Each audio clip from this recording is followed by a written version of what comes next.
The millionaire had hired her to clean his home, not to resurrect a ghost. But when Leo Vance walked into the kitchen that Tuesday afternoon, he found his 6-year-old son speaking a language that had died with his wife, a language he never learned, a language he thought was lost to his boy forever. And his maid, the woman he paid to dust and fold laundry, was the one who had brought it back to life. For 2 years, Maria Silva had been the quiet woman in the light blue uniform. She polished the silver, made the beds, and never spoke of her past. Leo Vance never asked. He was a man who built empires, not relationships, a father drowning in a grief so deep he thought teaching his son about his mother would only cause more pain. But Maria saw a different tragedy unfolding, a boy losing the last living piece of his mother. So she made a choice. What he discovers next will shatter every assumption he has about grief, loyalty, and the silent guardians who shape our lives. Leo Vance built his fortune on one principle: control. Control over markets, over mergers, over every detail of his life. But control is an illusion, a fact he learned the hard way 3 years ago when his wife, Anya, died in a car accident on a rain-slicked bridge in Prague. She was 32, a linguistics professor visiting her family. Her death didn't just leave a hole, it left a silence. Anya was Czech. She spoke the language like music, a soft, rolling dialect from a village near Brno that her family had spoken for generations. Leo, an American financier who'd swept her off her feet in London, never learned more than a handful of phrases. He was always going to, tomorrow, next month, when things calmed down. They never did. After the funeral, he returned to their brownstone in New York with their 3-year-old son, Oliver. He packed away her things, her books, her notes. He thought he was protecting Oliver, shielding him from a pain he was too young to understand. He banned Czech music in the house. He took down the family photos from her hometown. He created a sanitized, silent version of their life where Anya was a beautiful, distant memory, not a living presence. Oliver began to forget. He stopped asking for his mom. He stopped trying to say the few Czech words she'd taught him. To Leo, this was progress. This was healing. He was wrong. He was erasing her. That's when he hired Maria Silva. The agency sent her file, 40 years old, Portuguese immigrant, 15 years of domestic experience, impeccable references. She was quiet, efficient, and she needed the job to support her own daughter back in Lisbon. Leo gave her a set of keys and a list of rules. Do the laundry on Tuesdays, groceries on Thursdays. Do not engage Oliver in prolonged conversation. He is to focus on his English studies.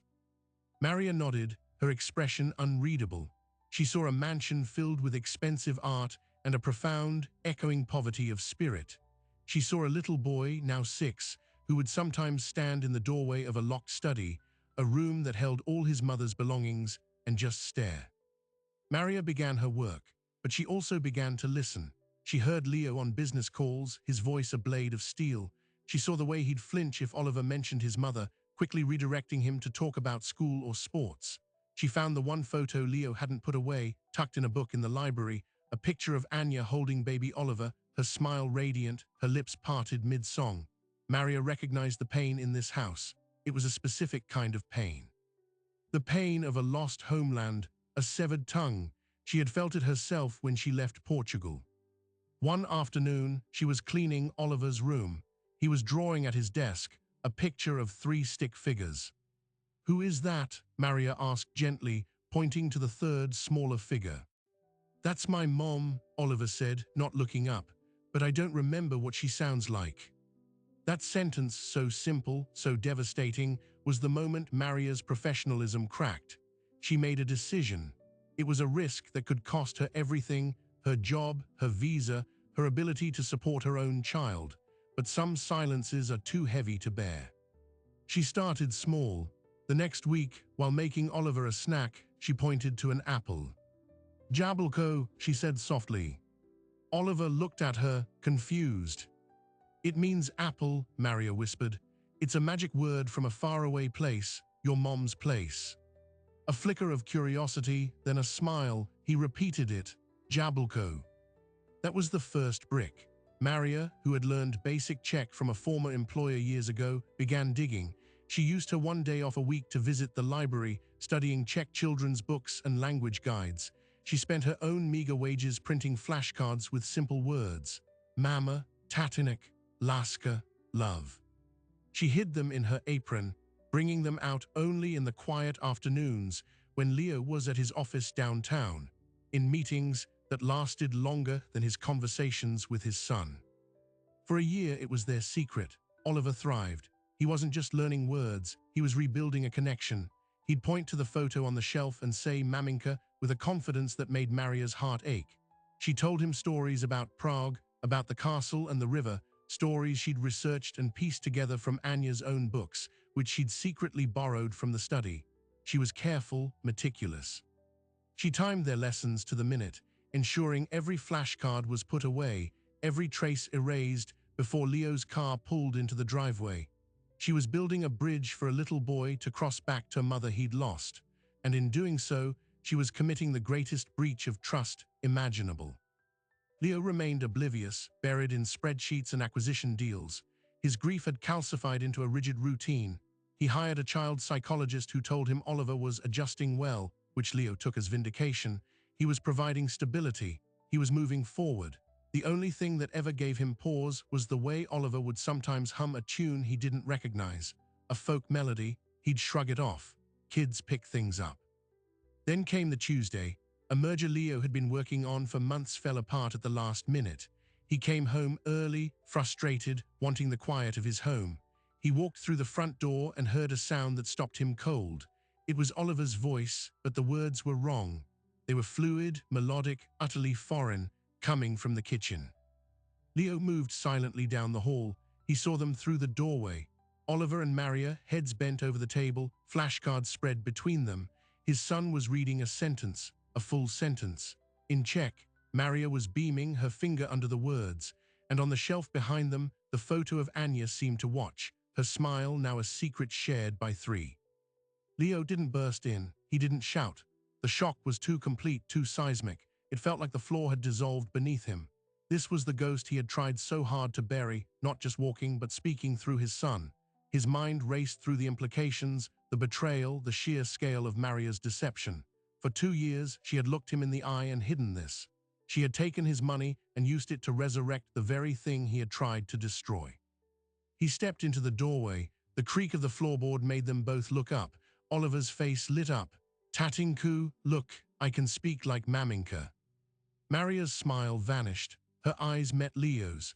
In them, he didn't see fear of being fired. He saw a deep, weary resolve and something else, a challenge. She had known this moment would come. She had been waiting for it. Leo's voice, when it finally came, was a low, dangerous tremor. What have you done? But Maria didn't answer his question.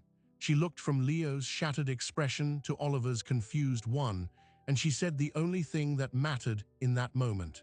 She spoke in perfect, unaccented English for the first time in his hearing. He was forgetting her, she said, and you were letting him. Then she reached into the pocket of her apron and pulled out a small, folded piece of paper, yellowed with age. She placed it on the table next to the flashcards. This was in one of your wife's books, Maria said. I think you should read it. Leo stared at the paper, then back at her. The maid he thought he knew was gone. In her place was a stranger who held a piece of his wife he never knew existed. The cliffhanger of his life was lying on a kitchen table, waiting for him to unfold it. The kitchen was so silent Leo could hear the hum of the refrigerator. He looked from Maria's defiant face to the yellowed paper on the table. It felt less like paper and more like a landmine. Oliver, sensing the shift in the air, had gone very still. Leo reached for it, his movements slow, deliberate. He unfolded it. It was a letter written in a flowing, familiar script, Anya's handwriting. It was dated 2 weeks before her trip to Prague. My dearest Leo, asterisk. If you are reading this, then my fears were right, and I did not make it home. I have a terrible feeling about this journey, a coldness in my bones I cannot shake, so I am writing this down. There is something I have not told you, something about our son. Leo's breath hitched. He had to lean against the counter. You know I want Oliver to know where I come from, to know the language of my heart, but it is more urgent than I have let on. My grandmother is the last true speaker of our family's specific dialect. It is dying with her. When she is gone, a piece of our history, of Oliver's history, vanishes from the earth forever. I have been recording her, writing it all down. It is my life's secret work. I must get these recordings to the university archivists in Prague on this trip. It is the only copy. Please, Leo. If I fail, you must not let this be lost. Teach him, promise me." The letter ended there. No signature, just a desperate, unfinished plea. Leo looked up, his vision blurring. Maria was watching him, her arms wrapped around herself. "Where did you find this?" His voice was a ragged scrape. "In a book of Czech fairy tales. It was tucked in the middle like a bookmark. I found it a year ago. I was dusting." "And you read it?" The accusation was thick. "I thought it was a note to you. I opened it to see if I should give it to you. Then I read it. And I saw your son, and I saw you locking her away, and I knew." Maria's voice cracked for the first time. "I knew you would never teach him. You were trying to forget her to stop your own pain, but his pain was just beginning." Leo's first instinct was fury, to fire her on the spot, to call security, to erase her from their lives as thoroughly as he'd tried to erase Czech. But the letter in his hand was a ghostly rebuke. Anya was speaking to him from beyond the grave, and she was pleading for the exact thing he had forbidden. Maria hadn't just disobeyed him, she had fulfilled his wife's final wish. "You had no right," he whispered, but the conviction was gone. "I had every right," Maria said, her tone softening. "He is a child. She was his mother. You do not own their connection. You are only the bridge. And you, Mr. Vance, were a bridge that was closed." Oliver, who had been listening with wide, confused eyes, finally spoke. "Tatinku, is Maminka angry with us?" That word, Tatinku, Dad, in Czech, spoken so naturally by his son, shattered the last of Leo's resistance. He wasn't hearing a foreign language. He was hearing his boy calling for him in the voice of his mother. He crumpled into a kitchen chair, the letter clutched in his fist. He didn't fire Maria that day. He did something worse. He asked her to stay, to continue, to tell him everything she had done. It was a surrender that felt like a physical wound. For the next week, the house operated under a fragile, unspoken truce. Leo would come home from work, and instead of retreating to his study, he would sit in the kitchen. Maria would make tea, and Oliver, with a breathtaking lack of self-consciousness, would chatter away in a mix of English and Czech, showing his father flashcards, singing little songs. Leo learned that Maria had a system. She had created a full curriculum, hidden in a plain notebook she kept in her tote bag. Verbs, nouns, simple grammar. She had used picture books, sourced from a specialized online store, billing them as art books on her minimal expense account. She had even connected with a retired Czech tutor online, paying her out of her own pocket for 30 minutes a week to check pronunciation and phrasing. The scale of the operation was staggering.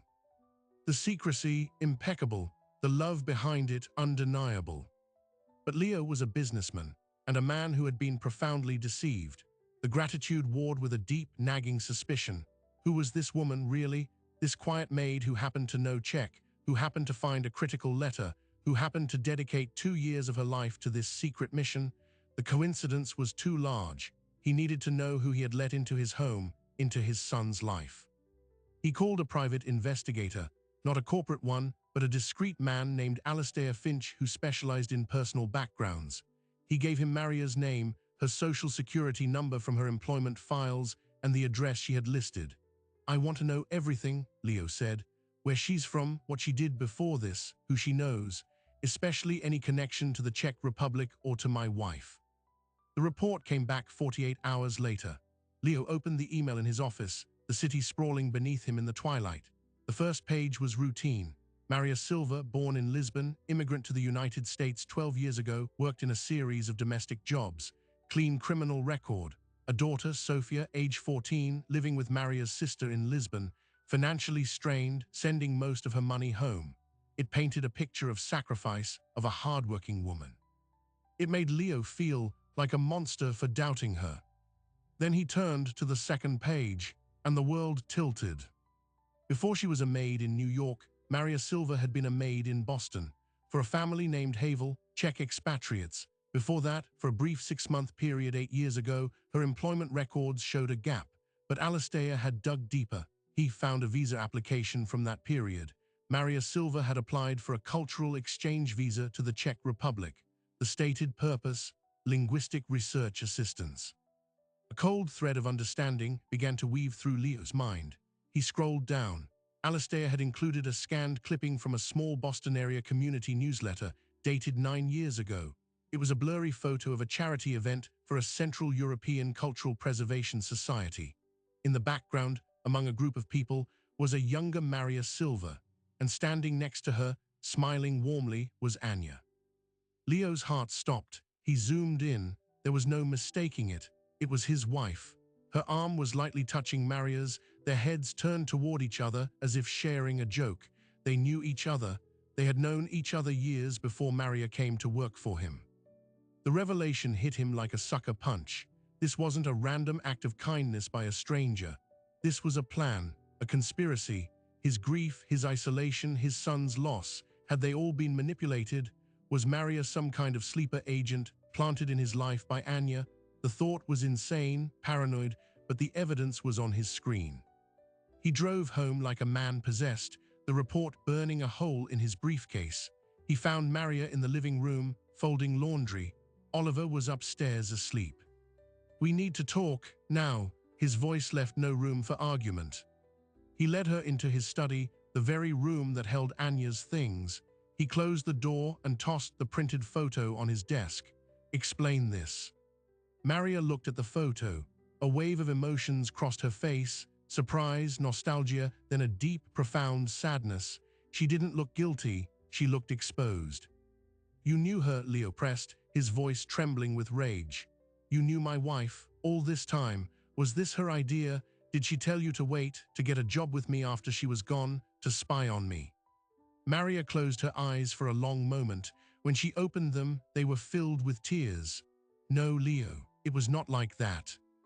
"Then what was it like? Tell me the truth, or I call the police and have you charged with fraud, with trespassing, with I don't know what, but I will bury you." Maria took a shuddering breath. "I met Anya at that event 9 years ago. I was working for the Havel family and they brought me along to help. Anya was there giving a talk about dialect preservation. We spoke afterward. She was so passionate, so bright. We became friends, not close friends, but we kept in touch. She knew I was a linguist." "A linguist?" Leo interrupted, stunned. "In Lisbon, I studied linguistics. I came to America for a better life, but the only work I could find was cleaning. Anya knew this. She was the only person here who ever saw me as more than a maid." Maria's words were spilling out now, a dam breaking. "She would send me articles. We would talk about languages. When she died, I read about it in the Czech expat newsletter. I saw your name. I saw that you had a young son." Leo stared, trying to process this new identity. Maria the linguist. "I was desperate," Maria continued. "My job with the Havels had ended. Money was tight. I saw your ad for a housekeeper, and I remembered her letter." "What letter?" "Not the one you have, a different one. She wrote to me about a month before she died. She was excited about her trip but worried. She said her husband was a good man but practical, that he did not understand the soul of a language. She said if anything ever happened to her, she feared her son would grow up a stranger to her half of his soul. She asked me as a friend and a linguist, if the worst happened, to try to find a way, to help." Maria looked at him, utterly vulnerable. "I took the job not to spy, I took it to watch. For a year I did nothing but clean and watch. I saw your grief. I saw it turn into a wall. I saw Oliver's confusion turn into forgetfulness. And I knew I had to try. I used my training. I used my knowledge. I used every cent I could spare, not because it was a plan, but because it was a promise to a friend, and because it was the right thing to do for a little boy." Leo sank into his chair, the fight draining out of him. The conspiracy wasn't malicious. It was a chain of loyalty, stretching from his wife to this woman he'd underestimated. Maria wasn't a maid who knew some Czech. She was a trained linguist who had put her career on hold, working as a maid to secretly save his son's heritage. The betrayal he felt began to morph into a staggering, humbling awe. "Why didn't you tell me?" he asked, his voice hollow. "And say what? Hello, Mr. Vance. I was your wife's friend. I am actually a linguist. Please let me teach your son. You would have thrown me out. You were not ready. You are only ready now because you caught me." She was right. He knew she was right. "The recordings," Leo said suddenly, remembering the letter. "Anya's grandmother's recordings. The letter said she was taking them to Prague. Did she make it?" Maria's face fell. "I do not know. That trip, It was the only part of her request I could not follow. I had no way to know what happened to her research. A new, urgent fear cut through Leo's personal turmoil. Anya's life's work, the preservation of a dying dialect, the last voice of Oliver's great-grandmother, it was potentially lost, missing, or worse, sitting unclaimed somewhere in Prague. He had been so focused on the language in his kitchen, he'd forgotten the treasure that was supposed to be its source. He looked at Maria, this woman who was now a living link to his wife, a keeper of secrets and promises. The dynamics of power in the room had completely inverted. He needed her, not as an employee, but as a guide. "We have to find them," Leo said. "Anya's recordings." Maria nodded slowly. "To do that, we would have to go to Prague. We would have to retrace her steps, talk to people she knew there.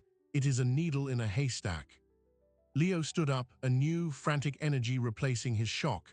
The merger that collapsed, the deals that felt so important, they were nothing. This was everything. This was his wife's legacy, his son's birthright. "Then we find the needle," he said. "We go to Prague's, you and me, and Oliver." Maria's eyes widened. "Leo, it is too much. The cost, the disruption." He cut her off. "You dedicated 2 years of your life to this in secret. The least I can do is dedicate a few weeks of mine out in the open. We're going." But even as he said it, a dark, practical thought intruded. He couldn't just drag his son and his maid across the world.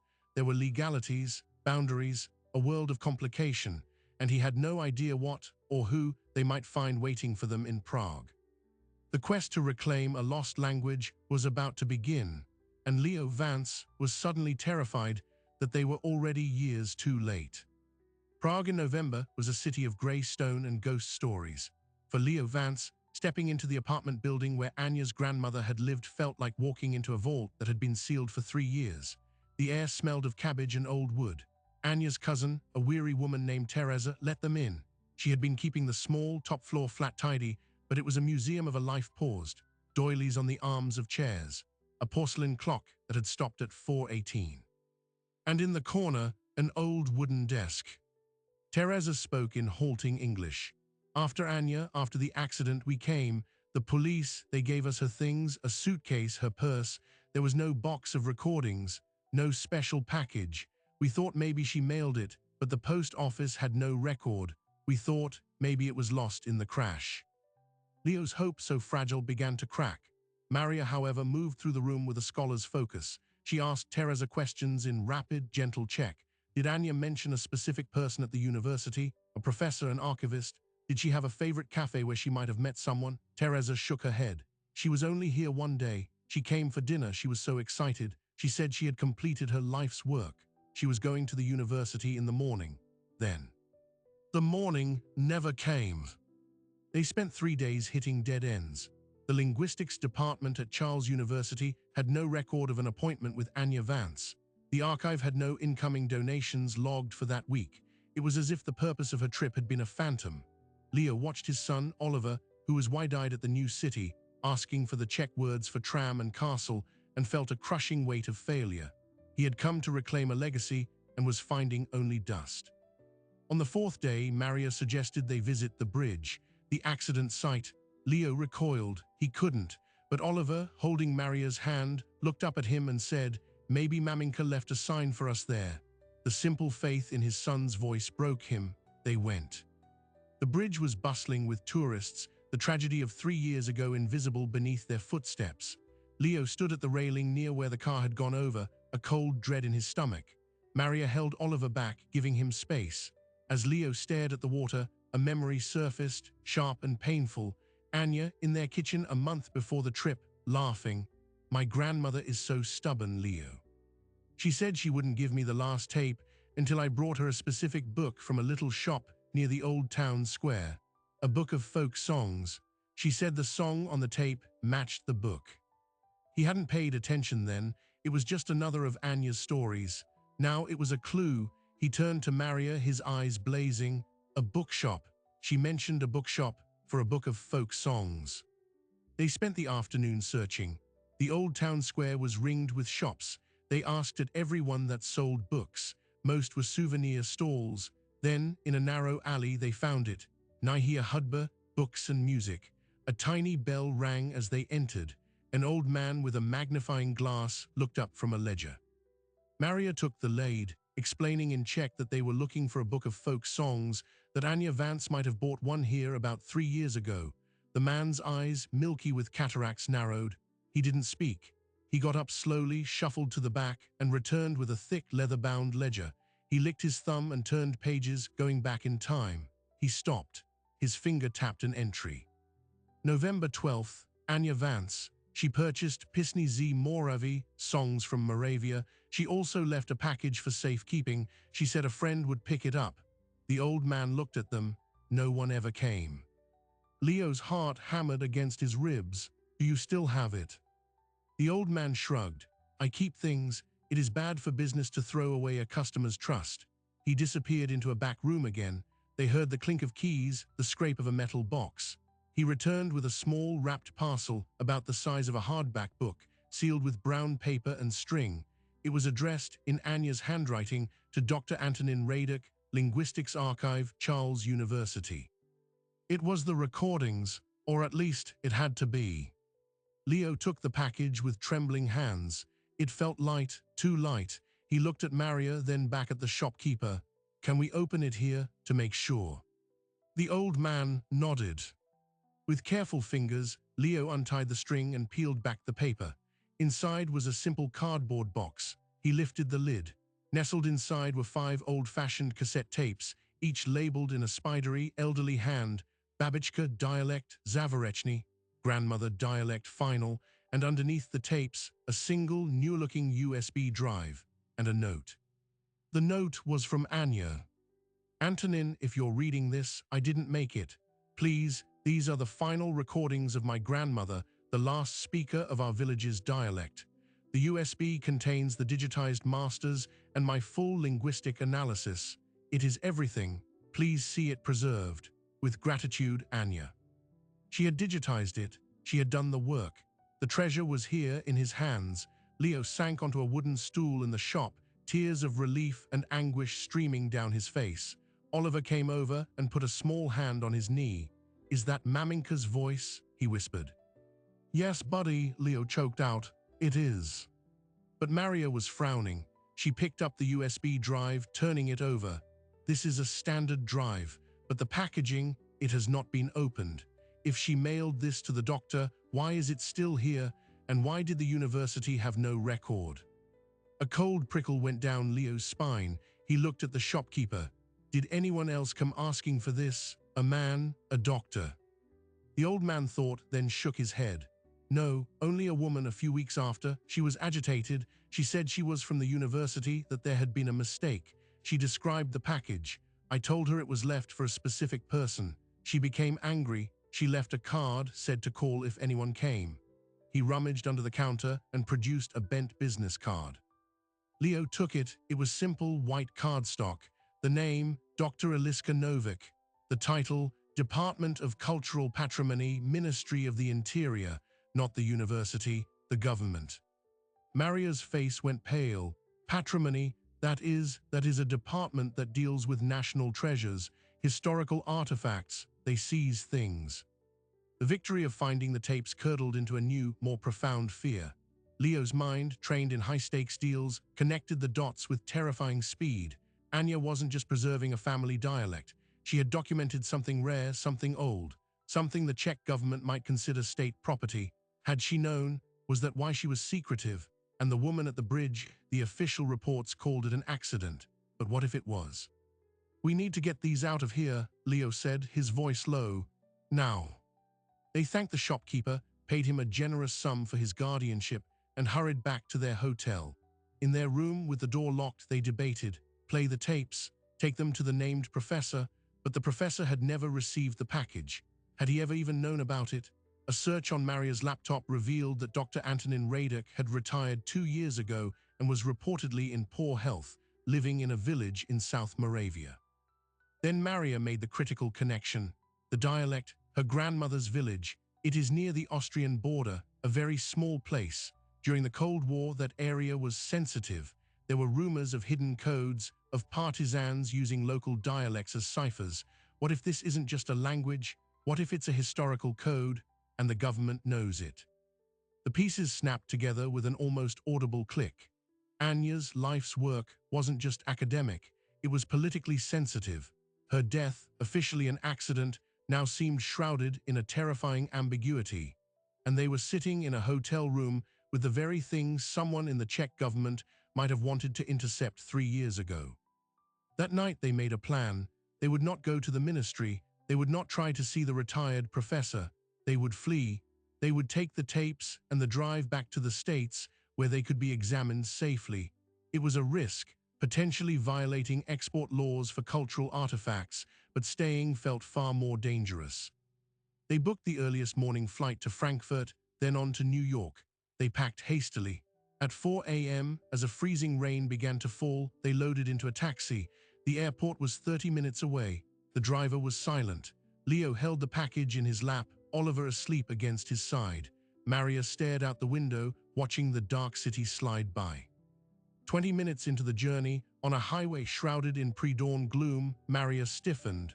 "Leo," she said softly, "the car behind us. It has been there since we left the city center." Leo checked the side mirror. A dark sedan, its headlights on low beam, maintained a consistent distance. His pulse quickened. Paranoia or a real threat? He told the driver to take the next exit, to try a different route to the airport. The driver grumbled but complied. The sedan followed. "Change of plan," Leo said, his voice tight. "We're not going to the airport. Take us to the main train station." They could lose a tail in the crowds, buy last-minute tickets to Vienna or Berlin. The driver nodded, changing course. The sedan stayed with them. As they neared the station, the sedan suddenly accelerated, pulling up alongside them in the sparse traffic. The passenger window rolled down. A woman's face, severe and professional, looked across at them. It was the woman from the business card, Dr. Eliska Novak. She held up an official-looking badge, then pointed authoritatively to the side of the road. The taxi driver, seeing the badge, immediately began to pull over. "No," Leo shouted, "keep driving." But it was too late. The taxi was stopping and the sedan was blocking them in. They were caught. Dr. Novak stepped out of her car, followed by a large, unsmiling man in a dark coat. She walked to Leo's window and tapped on the glass. Her expression was not angry. It was grave and, strangely, filled with a deep sorrow. "Mr. Vance," she said in clear, accented English, "please get out of the car. We need to talk. It is about your wife, and it is about why she really died." For a long moment, Leo just stared at Dr. Novak through the rain-streaked window. The words, "why she really died," hung in the air like a physical blow. Every instinct told him to tell the driver to gun the engine, to run. But Oliver was in the car, and Maria was looking at him with a quiet, desperate understanding. They were out of options. He opened the door and stepped into the cold drizzle. Dr. Novak did not have them arrested. She gestured to a quiet cafe that had just opened its doors a few meters away. "Please, 10 minutes, then you may go to your flight if you still wish." Her tone was not threatening, but exhausted. They filed into the cafe, Oliver clinging to Leo's hand, Maria holding the package tightly. The large man remained outside by the cars. Over bitter coffee, Dr. Novak told them a story. It was not the story Leo feared, of state-sponsored murder, but one of tragic negligence and a decades-old secret. "Your wife, Mr. Vance, was a brilliant linguist. Her grandmother's dialect from the village of Weissachar is not just rare, it is unique. During the Nazi occupation and later under the communist regime, the villagers used it as a living cipher. They transmitted messages, hid resistance members, recorded atrocities in folk songs that sounded like innocent melodies to outsiders. It was a language of survival." She sipped her coffee, her eyes distant. After the Velvet Revolution, scholars knew of this, but the last true speakers were dying. Your wife's grandmother was the final one. Anya's work was monumental. She didn't just record words, she decoded the hidden history within them. Songs that listed Nazi patrol routes, lullabies that named informants. It was a priceless, fragile piece of history. Leo felt the room sway. So her work was important. Why the secrecy? Why chase us? Dr. Novak's face tightened with regret. "Because my department, cultural patrimony, is tasked with protecting such things. 3 years ago, we learned of her project. We wanted to secure it, to bring it into the National Archive properly. But there was a faction. Old school paranoid. They believed such sensitive history should remain buried, that it could stir up old wounds, even provoke legal claims. They did not want it published or widely accessed. They wanted it controlled. She looked directly at Leo. We made contact with Anya. We asked her to bring the materials to us first for assessment. She was wary. She insisted her primary duty was to academic preservation, to her grandmother's wish that the truth be known. She agreed to a meeting at the university with a professor we trusted, Dr. Radek, to facilitate a transfer. But the paranoid faction within my own office found out. They intercepted. They sent a different agent to meet her, to pressure her, to take the materials. Anya was smart. She sensed the deception. She never went to that meeting. She left the package at the bookshop, a place only Dr. Radek would know to check. Dr. Novak took a deep breath. The agent who was sent to pressure her, he followed her that next morning. On the bridge, in the rain, he attempted to force her car to pull over. It was a reckless, stupid maneuver. Her car skidded. It went over the edge. It was not an order. It was a terrible accident born of pressure and intimidation, but it was our fault, my department's fault. Silence engulfed the table. Leo felt a white-hot rage, but it was mixed with a staggering grief. His wife had been hunted over a language, over history. She had died because she was trying to protect it.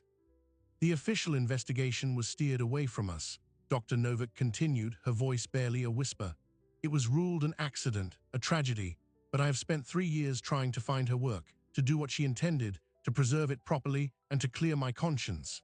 When my contacts told me an American millionaire and a Portuguese linguist were asking questions in the archives, I knew I had to find you before the old faction did. She looked at the package in Maria's hands. May I? Maria, after a glance at Leo, handed it over. Dr. Novak didn't open it, she simply held it.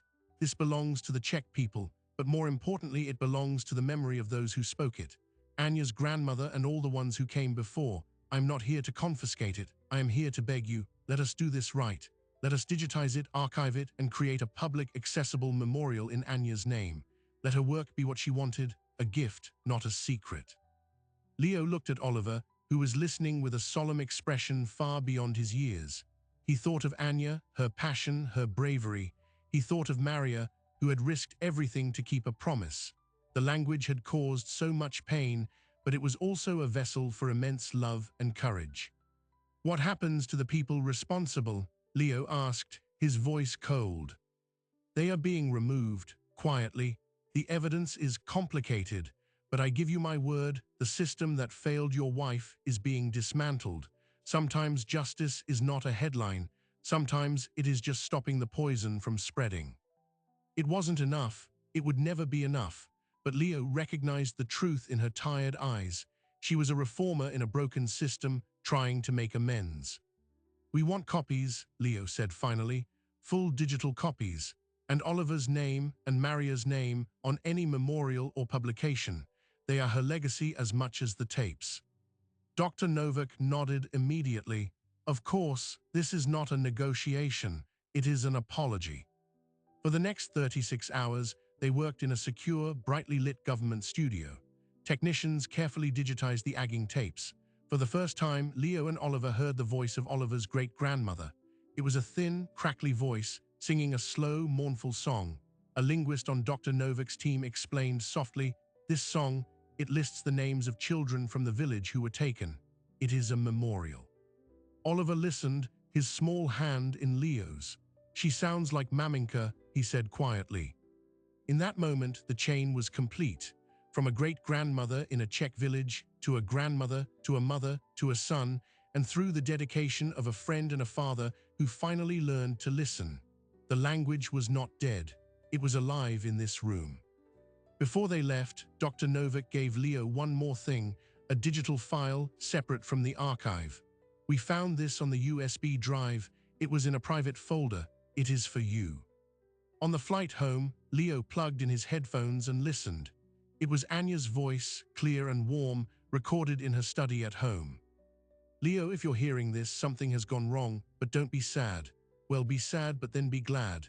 I have left you the most wonderful map, our son, and I have left him the key, our language, our history, my heart. I know you, my practical, beautiful man. You might think it's a burden. It is not. It is a compass. Use it to find your way back to me through him. Teach him. Let him teach you. I love you. Forever.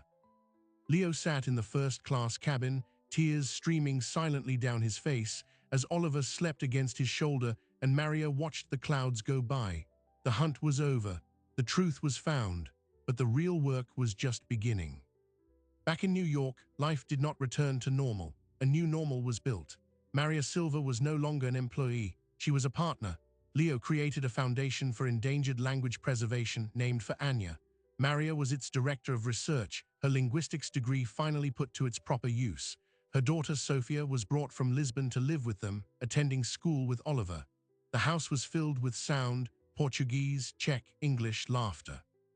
Leo kept his promise. He began to learn. He sat with Oliver and Maria at the kitchen table, the same table where his world had turned upside down, and struggled with flashcards of his own. He learned the words for love and family and I remember. He told Oliver stories about Anya, not as a saintly ghost, but as a real, vibrant, funny woman. The locked study was opened, becoming a bright library where Anya's books sat alongside Oliver's, and where a speaker softly played the songs from Visacar. One evening, 6 months later, Leo was working in his home office. Oliver burst in, excited. "Tatinku, come listen." In the living room, Maria and Sofia were on the couch. Oliver stood in front of them. He took a deep breath and began to recite a poem. It was a simple Czech children's poem, but he spoke it with perfect, flowing cadence. When he finished, he beamed. "Maria helped me. It's for Maminka's birthday." Leo knelt and pulled his son into a tight hug. Over Oliver's shoulder, he looked at Maria. She smiled, her eyes shining. There were no more secrets in this house, no more ghosts. Only a family forged not by blood alone, but by choice, by loyalty, and by the enduring power of a voice that refused to be silenced. The journey that began with a shocking discovery in a kitchen ended not with a single revelation, but with a lifelong commitment.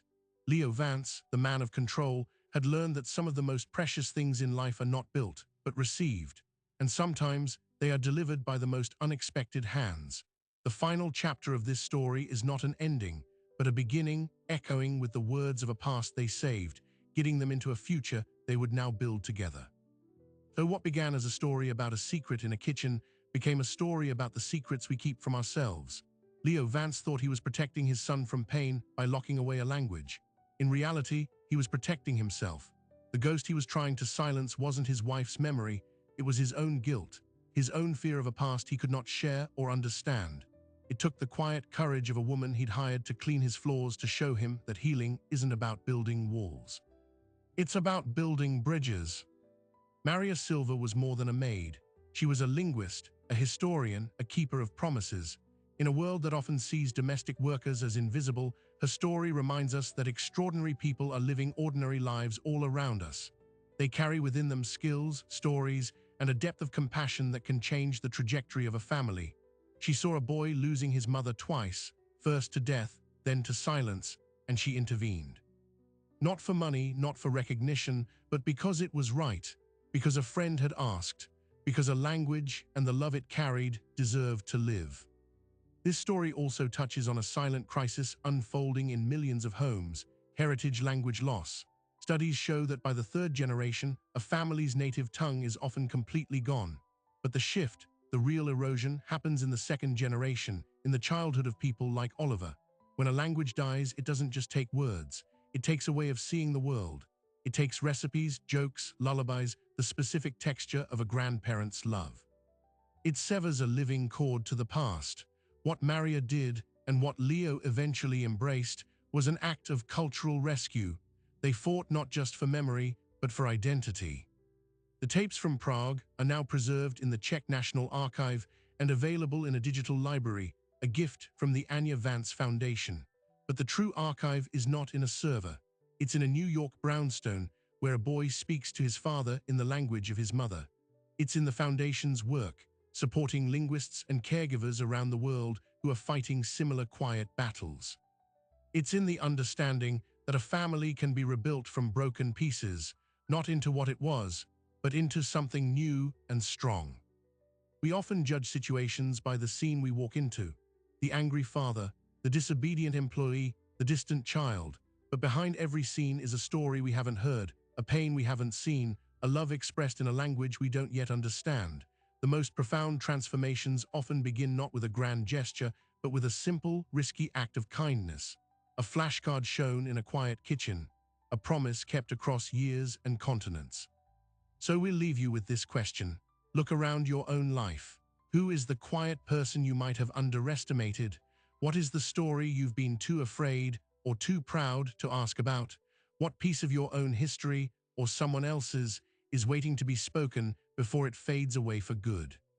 If this story moved you, if it made you think about the silent guardians and the unspoken languages in your own world, then do us a favor. Subscribe to this channel. We dedicate ourselves to finding and telling the human stories hidden in plain sight, the ones that remind us of our capacity for grace, for courage, and for second chances. Your subscription helps us keep looking. Thanks for watching.